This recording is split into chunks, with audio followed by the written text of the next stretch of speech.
नमस्कार, good evening friends. और आज गुरु पूर्णिमा है।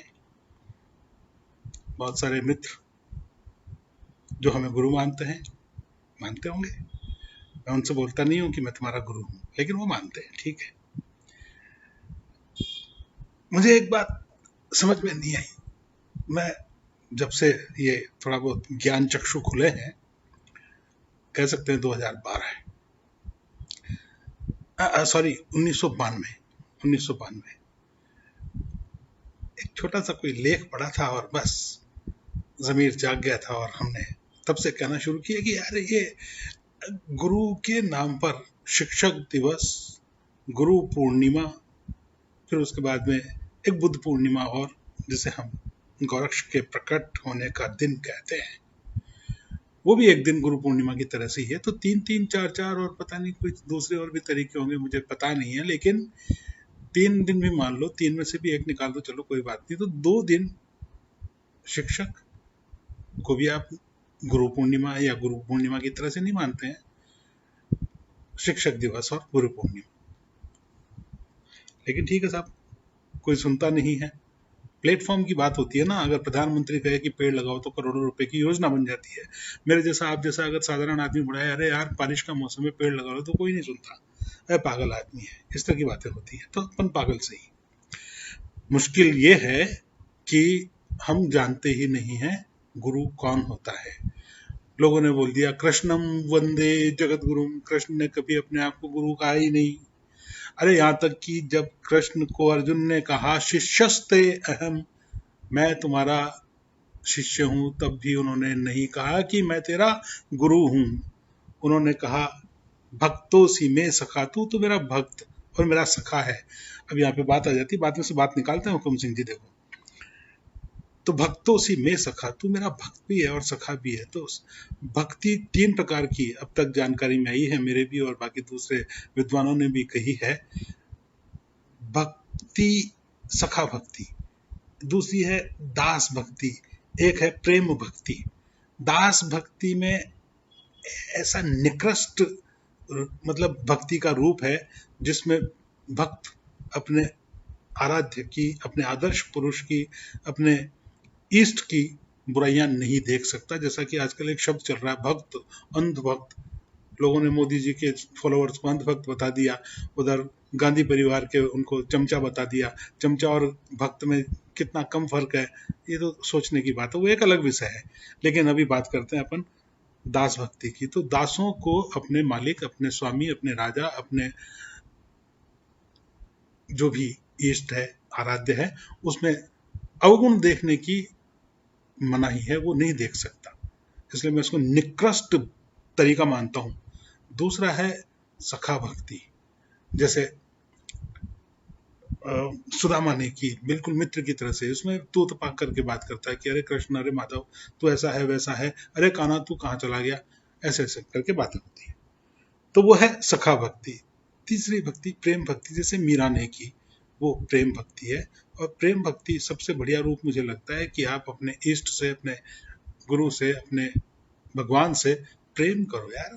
और प्रेम करने का ही परिणाम होता है कि एक दूसरे में इस तरह से एकात्म हो जाते हैं, उनका संबंध समाप्त हो जाता है, आत्मा में आत्मा मिल जाती है। ये साइड हो गई जरा सी बात। अपन गुरु पूर्णिमा की बात कर रहे थे, लेकिन क्योंकि गुरु के प्रति भी समर्पण और भक्ति की बात होती है, तो समर्पण यदि भक्ति का प्रतीक है, तो मैं समर्पित भक्त नहीं हूं। मैं अपने गुरु में भी कुछ कमियां देखता हूं, क्योंकि गोरक्षनाथ जी ने अपने जीवन काल में, नाथपंथियों में कुछ भेद थे, 18 के और 12 के, इस तरह से बोला जाता था कि शिव के 18 के और गोरक्षनाथ के 12 पंथ के। तो कुल 30 पंथों में से उन्होंने काट छाट करके 6 उनके 6 इनके करके 12 पंथ कर दिए। तो मैं उनसे कहता हूँ, गुरुदेव आपने जब सबको एक कर दिया था, तो ये 12 भी क्यों कर दिए जो आपस में लड़ते रहते हैं, कभी एक नहीं हो पाते हैं। तो मैं अपने उस गुरु में भी जब कमियां निकालता हूँ, तो मैं उनका समर्पित भक्त और दास भक्त नहीं हूँ। मैं उनसे प्रेम करता हूँ, इसलिए बोलता हूँ, अरे गोरक्ष तूने ये क्या किया। खैर, मैं उनका अनुगामी हूँ। बाकी और दूसरी चीजें जो उनमें अच्छी हैं बातें, उनको मैं फॉलो करता हूँ, इसलिए मैं उनका अनुगामी हूँ। अब अनुगामी इसलिए कि उन्होंने जिस भी चीज को छुआ सोना हो गया, ये मैं नहीं कहता, इतिहास कहता है। और वो योग के द्वारा जो योग्यता पाने की बात करते हैं, इसलिए मैं उनको बोलता हूं कि वो समर्थ गुरु हैं। गुरु के अर्थ के रूप में आज मुझसे किसी ने पूछा कि आखिर फिर गुरु होता क्या है? ये शिक्षक अगर गुरु नहीं है, ये अध्यापक अगर गुरु नहीं है, ये पुरोहित अगर गुरु नहीं है, तो फिर गुरु है क्या चीज? गुरु अगर इनके शाब्दिक अर्थों में जाते हैं तो गु का मतलब अंधकार, रू का मतलब प्रकाश। ये परंपरागत रूप से एक संकीर्ण अर्थ हमें बता दिया गया, लेकिन गु पद का मतलब अंधकार के अलावा बंधन भी होता है। रू का मतलब प्रकाश के अलावा मुक्ति भी होता है। दोनों अर्थों को मिलाकर के अगर बोलें तो बंधन के अंधकार से मुक्ति का प्रकाश देने वाला गुरु होता है। अब आप समझो कि कितना वृहद अर्थ है गुरु का, और हमने सिर्फ अक्षर ज्ञान कराने वाले अध्यापक को और कुछ जीवन में अच्छा बुरा करने के शिक्षा देने वाले शिक्षक को, इनको गुरु है मान लिया, गुरु बोलते हैं। हम तो किसी को भी बोल देते, अरे तू तो गुरु है, छोटा सा भी कुछ मार्ग दिखाया वो गुरु है।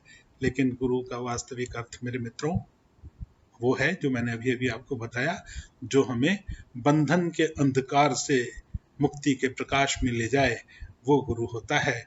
और मुक्ति देने वाला अगर कोई अच्छी तरह से अध्ययन कर ले तो पता लगेगा कि नाथम ददाति मुक्ति, केवल नाथ योगी ही मुक्ति देता है, मुक्ति देने वाला है, कोई दूसरा नहीं है। आप इसको ऐसे समझो चाहे वैसे समझो। खैर, हम गौरक्ष के अनुयायी हैं, इसलिए आज गुरु पूर्णिमा पर गौरक्ष का ही स्तवन करते हैं। मेरी अपनी लिखी हुई मैं आपको कविता पेश कर रहा हूं।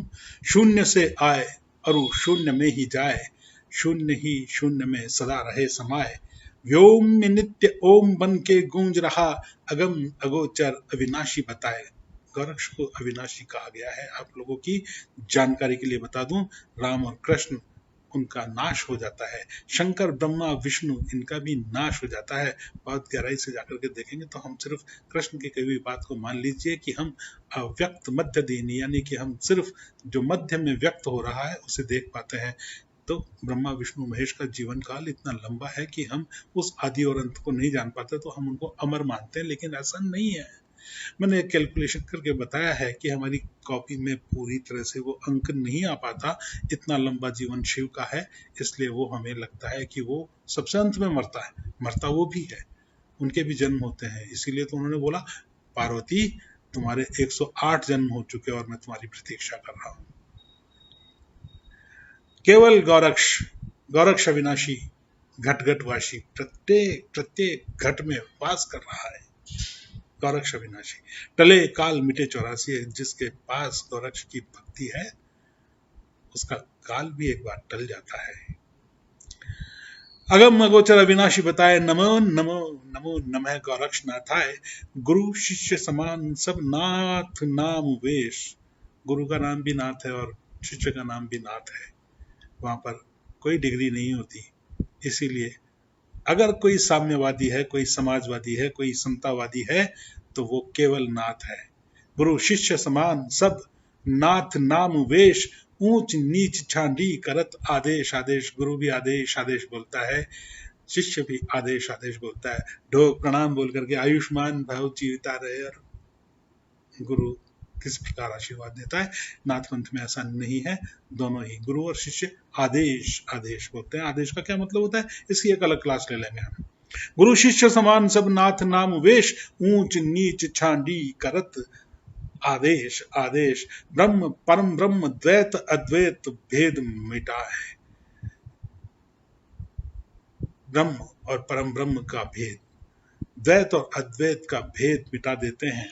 इसलिए ब्रह्म परम ब्रह्म द्वैत अद्वैत भेद मिटाए, नमो नमो नमो नमः गौरक्षनाथाय। शोक व्याधि रोग जरा दुख भंजन, अंजन घट वास करे रहत निरंजन। अंजन घट वास करे, काजल की कोठरी में रह करके भी जो कलंक से रहित होते हैं, वो गौरक्षनाथ, वो नाथ होते हैं। शोक व्याधि रोग जरा दुख भंजन, अंजन घट वास करे रहत निरंजन। ब्रह्मांड पिंड भरे अलख लखाए, ब्रह्मांड को अपने पिंड में, यत पिंडे तत् ब्रह्मांडे, इस पिंड में ही पूरे ब्रह्मांड को, और अलख लखाए जो दिखता नहीं है उसे दिखा देने वाले नाथ। ब्रह्मांड पिंड भरे अलख लखाए, नमो नमो नमो नमः गोरक्षनाथाय। सत्य असत्य कर्म अकर्म तम हरत, ज्ञान विज्ञान आत्म दीप प्रज्वलित करत।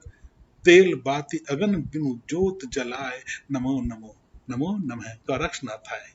बहुत विलक्षण है गोरक्षनाथ। कितनी उलट काया, उलट बांसी, उलट व्यवस्था, सब कुछ उल्टा पुल्टा कर देने वाला। तेल बाती बिनु, तेल बाती अगन बिनु जोत जलाए। अभी आगे और देखिएगा कि काल कूट पारा जराए ना बीज झरे। बहुत सारी कहानियां हैं, बहुत सारी कहानियां कि फलानाथ योगी ने पारे को पी लिया और हजम कर गए। ऐसी कहानियां कि उन्होंने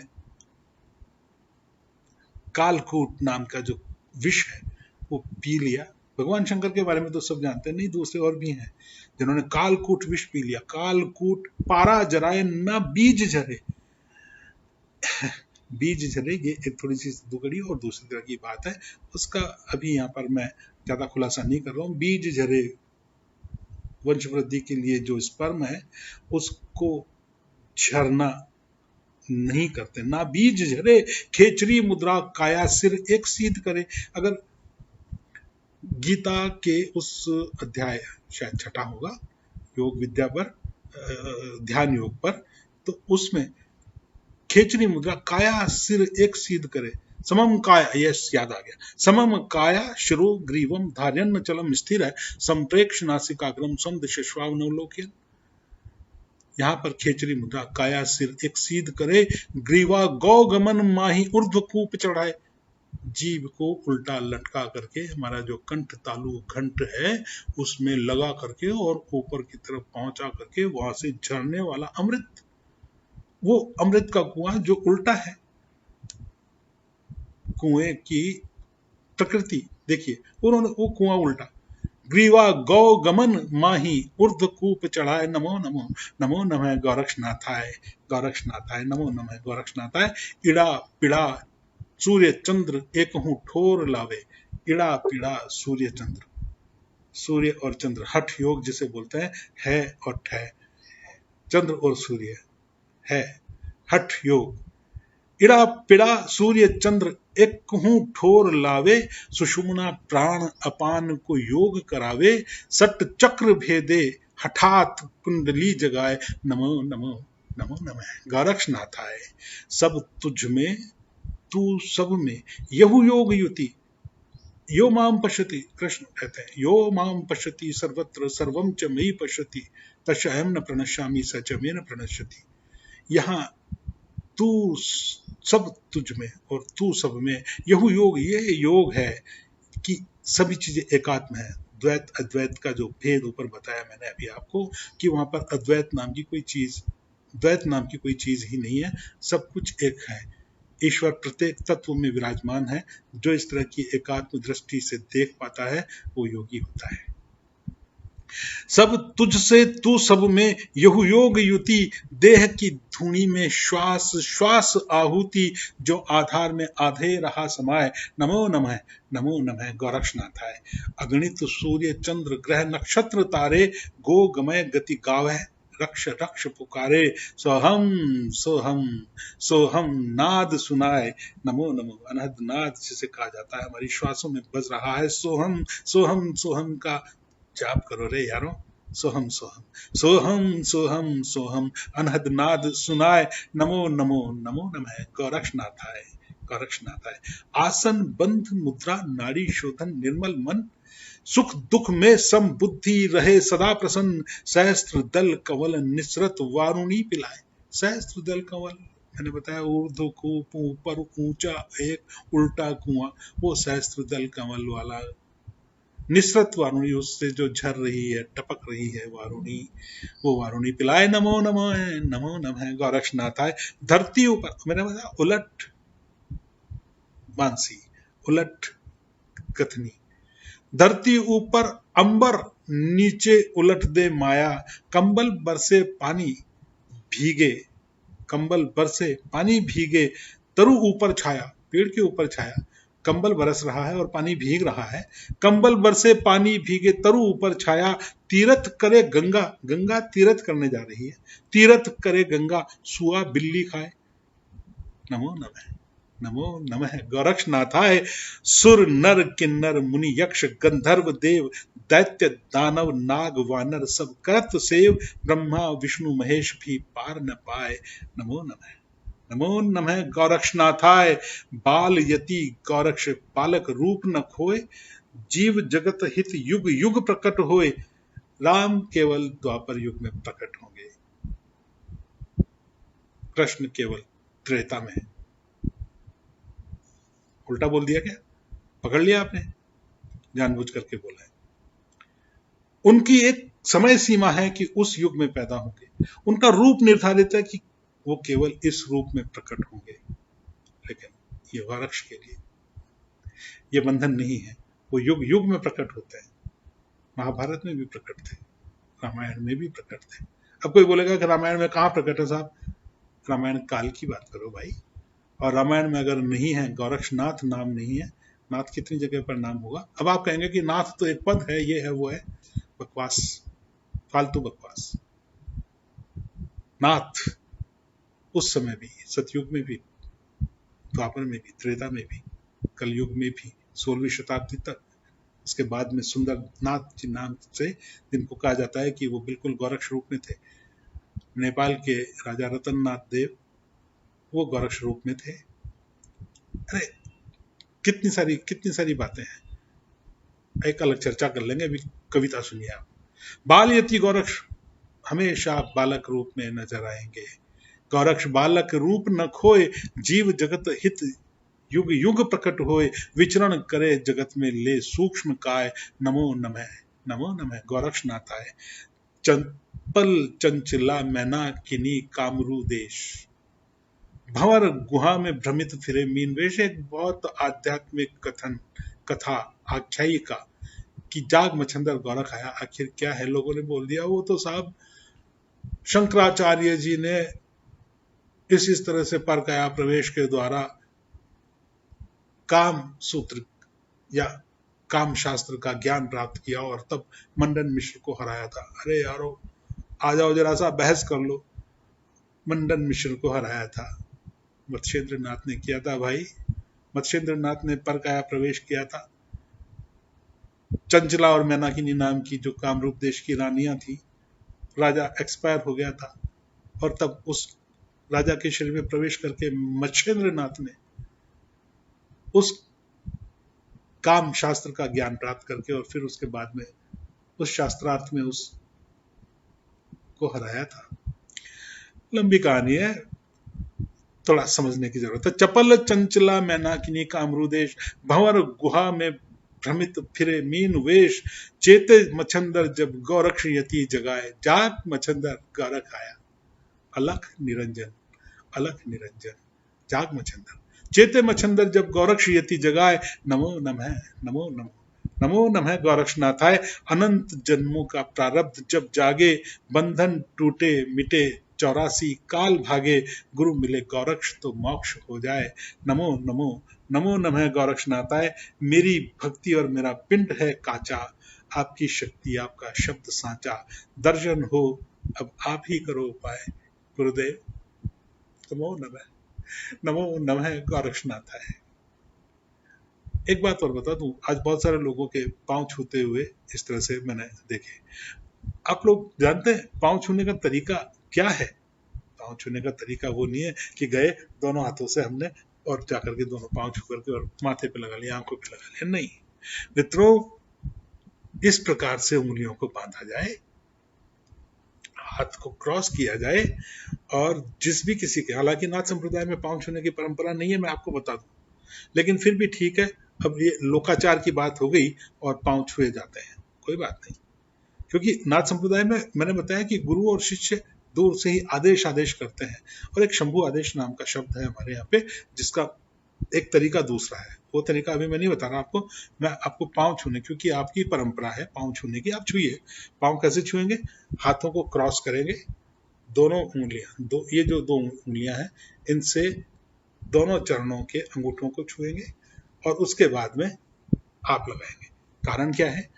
जब दाएं हाथ को बाएं पांव उधर करेंगे तो गुरु का या आपके आराध्य का दाहिना पांव होगा, तो इस प्रकार से सही क्रम होगा और आप इस प्रकार से जब इनको खोलेंगे तो वो इस प्रकार से आकर के आपके लगेगा। ये है पांव छूने का तरीका।